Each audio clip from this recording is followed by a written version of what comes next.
नमस्ते। मैं आचार्य संजीव वेदालंकार अपने YouTube चैनल वैदिक ध्वनि पर आप सभी का हार्दिक स्वागत करता हूं। सज्जनों, आज से पितृपक्ष आरंभ हो रहा है, जिन्हें हम श्राद्ध कहते हैं। श्राद्ध का अभिप्राय है श्रद्धा से किया जाने वाला कार्य। पितृपक्ष वर्ष भर में अपने पूर्वजों को स्मरण करने का एक अवसर है। सज्जनों, हम अपने कार्यों में साल भर व्यस्त रहते हैं और हमें अपने पूर्वजों को स्मरण करने का अवसर अपनी दिनचर्या के कारण नहीं मिल पाता है। इसलिए हमारे यहाँ परंपरा में श्राद्ध की व्यवस्था की गई। एक पक्ष निश्चित किया गया जिस पक्ष में हम अपने पूर्वजों के प्रति कृतज्ञता ज्ञापन करते हैं। कृतज्ञता क्यों ज्ञापन करते हैं? क्योंकि हम आज जहाँ भी खड़े हैं वो सब हमारे पूर्वजों का आशीर्वाद है और उनके आशीर्वाद को हमें भूलना नहीं चाहिए। जिस माध्यम से मैं आपके सम्मुख अपनी बात रख पा रहा हूं, ये माध्यम जिन व्यक्तियों ने खोजा, उन व्यक्तियों के लिए भी हम सबका धन्यवाद करना अनिवार्य है।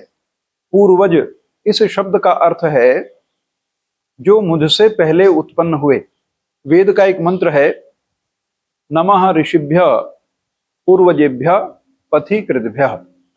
हे परमेश्वर, नमः ऋषिभ्य, मैं ऋषियों को प्रणाम करता हूं।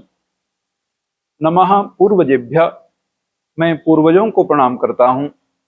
नमः पथिकृतभ्य, जिन व्यक्तियों ने मेरे लिए इस सुंदर मार्ग का निर्माण किया है, मैं उनको नमन करता हूं।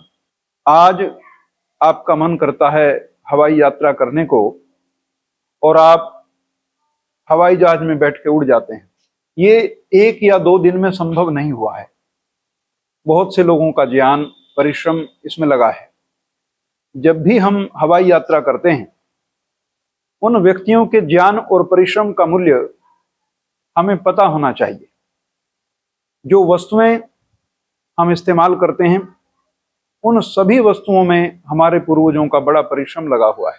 पथिकृतभ्य, उन्होंने ही हमारे लिए इन मार्गों का निर्माण किया है, जिन मार्गों पर चलकर हम अपने परिवार का कल्याण कर पा रहे हैं। ऋषि शब्द जो है, इसका एक शब्द इंग्लिश में भी, आंग्ल भाषा में भी है, जिसे आप रिसर्च कहते हैं।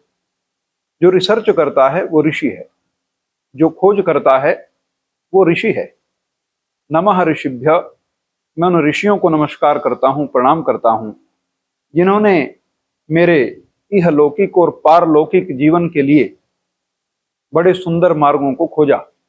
पथिकृतभ्य, जिन्होंने मेरे लिए मार्गों का निर्माण किया। पूर्वजेभ्य, जिन पूर्वजों के लिए मैं वर्ष भर में उनको याद करने के लिए एक पक्ष के रूप में मनाता हूं, उन सब के लिए ये धन्यवाद ज्ञापित करने का एक अवसर है। पितर शब्द जो है वो माता पिता, ज्ञानी और विद्वान महात्मा के लिए भी प्रयोग होता है। अर्थात जिन लोगों ने मेरे जीवन का कल्याण किया। कल्याण भौतिक और आध्यात्मिक 2 रूपों से होता है। भौतिक रूप से जो हमारा कल्याण होता है, जितनी भौतिक वस्तुएं हम और आप प्रयोग करते हैं, उन सब वस्तुओं के लिए हम सभी अपने पूर्वजों का धन्यवाद करते हैं।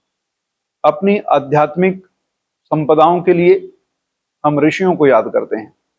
इस समय करना क्या चाहिए? इस पूरे पक्ष में हम अपने पूर्वजों के निमित्त बहुत से कार्य करते हैं। समाज में बहुत सी चीजें प्रचलित हैं। इन दिनों आचार्य विद्वान जो समाज का कल्याण करते हैं, उनको बुलाकर भोजन भी कराया जाता है। पशु पक्षियों के निमित्त भी हम कुछ ना कुछ समर्पित करते हैं, भोजन का एक अंश। मित्रों, ये भारतीय संस्कृति की महानता है कि भारतीय संस्कृति मनुष्यों के साथ साथ पशु और पक्षियों का भी ध्यान करती है। इतनी महान संस्कृति है। एक संस्कृति पशु और पक्षियों को खाने की वकालत करती है, पक्ष लेती है, और दूसरी संस्कृति पशु और पक्षियों को भोजन देने की परंपरा का पक्ष रखती है। इस बात को हमें और आपको समझना पड़ेगा, चाहे किसी बहाने से ही सही।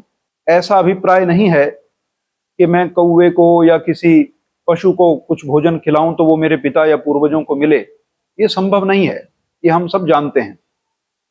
परंतु कम से कम इस बहाने से एक तो हम अपने पूर्वजों को याद कर पाते हैं, दूसरा उनके निमित्त हम कुछ ना कुछ दान आदि कर पाते हैं। और दान करना, इससे आत्मा की शुद्धि होती है, व्यक्ति की साधना में मन लगने लगता है ध्यान करने से और लोगों का उपकार करने से। तो इस बात का हमें ध्यान देना चाहिए। जो सामान्य लोग हैं उन्हें बहुत गहरी बातें समझ में नहीं आती हैं। आप सबके लिए किसी एक पद्धति को निर्धारित नहीं कर सकते। जैसे कोई विश्वविद्यालय है या कोई विद्यालय है, उसमें बहुत से विषय पढ़ाए जाते हैं। आप ये नहीं कह सकते कि इस विद्यालय में केवल सबको साइंस ही पढ़नी होगी। क्या पता जो बच्चे पढ़ने आए हैं उनकी विज्ञान पढ़ने की योग्यता है भी या नहीं। जैसी जैसी मनुष्य की बुद्धि होती है उसी अनुसार विषय का चुनाव होकर उस विषय में मनुष्य आगे बढ़ता है, विद्यार्थी आगे बढ़ता है। हम यदि ये कहें कि बुद्धिमानों के लिए ही संसार है, तो इस संसार में जो कम बुद्धि के लोग हैं वो भी तो रहते हैं, वो कैसे रह पाएंगे? उनके लिए परमात्मा का क्या स्वरूप होगा, धर्म उनके लिए किस स्वरूप में होगा? क्योंकि धर्म की गहन बातों को समझने के योग्य वो लोग नहीं है, ईश्वर के स्वरूप को समझने की क्षमता उन लोगों में नहीं है। तो सामान्य मनुष्य के लिए धर्म कैसा हो? सामान्य मनुष्य के लिए ये छोटी छोटी बातें उनके जीवन में रख दी गई। तो ये आपके पूर्वजों का समय है, इस समय दान करिए, किसी को भोजन कराइए, पशु पक्षियों को भोजन दीजिए। इस बहाने से एक तो हम अपने पूर्वजों का ध्यान कर पाते हैं, पहली बात। दूसरी बात, हम बहुत से पशु पक्षियों का कल्याण कर पाते हैं। ये भी बात ध्यान देने योग्य है कि ये पशु पक्षियों का कल्याण केवल इतने दिन ही ना हो, अपितु इसे अपनी जीवन शैली का हिस्सा बनाया जाए, अपनी जीवन शैली का भाग बनाया जाए। और कितना सरल है, जब आप घर से निकलते हैं 2 रोटी अपनी जेब में लेकर निकलिए, जहां कहीं गाय आदि पशु आपको मिलता है उन्हें वो रोटी दे दीजिए। धर्म करना इतना जटिल नहीं है जितना समाज में बताया जाता है। धर्म बहुत सरल है।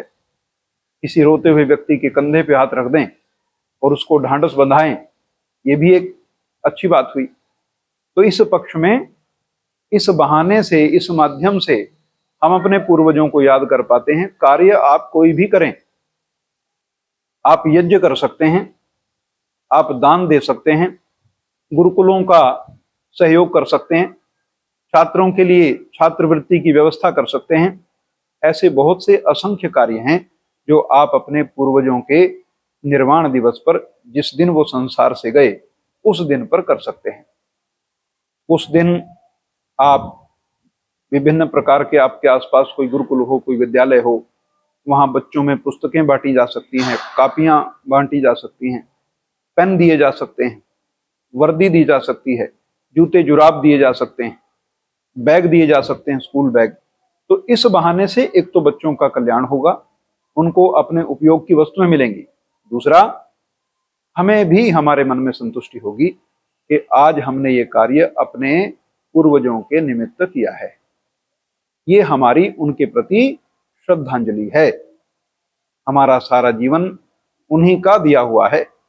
माँ और पिता और पूर्वज सारा का सारा परिश्रम अपने परिवार के कल्याण के लिए ही करते हैं।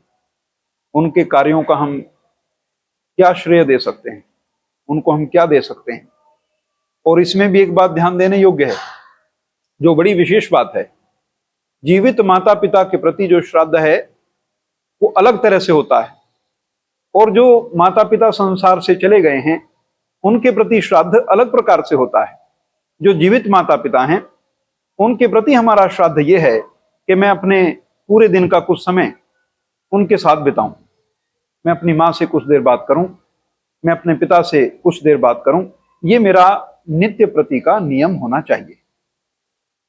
इस प्रकार से आप कर सकते हैं। जब माता पिता हमारे बीच में शारीरिक रूप से न रहें तो दान आदि के द्वारा, यज्ञ आदि के द्वारा, पशु पक्षियों की सेवा के द्वारा, उनको भोजन अन्न देने के द्वारा हम अपने पूर्वजों को स्मरण करते हैं।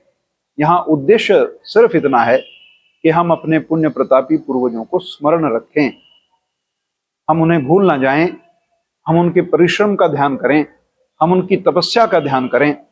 कितनी विपरीत परिस्थितियों में उन्होंने अपना जीवन जिया और फिर भी बड़े प्रसन्न रहे, और आज हम इतनी सुविधाओं का उपयोग करते हुए भी प्रसन्न नहीं हैं। इस बात का भी ध्यान हम सबको देना चाहिए। तो ये पितृपक्ष प्रारंभ हो रहा है। जैसा जैसा आपका मन है अपने पूर्वजों का ध्यान करें, उनके निमित्त कुछ ना कुछ भाग, चाहे अन्न हो, वस्त्र हो, कुछ धन का भाग हो, विभिन्न धार्मिक संस्थाओं के लिए अवश्य निकालें। ये बात का हमें ध्यान रखना है। बहुत बहुत धन्यवाद।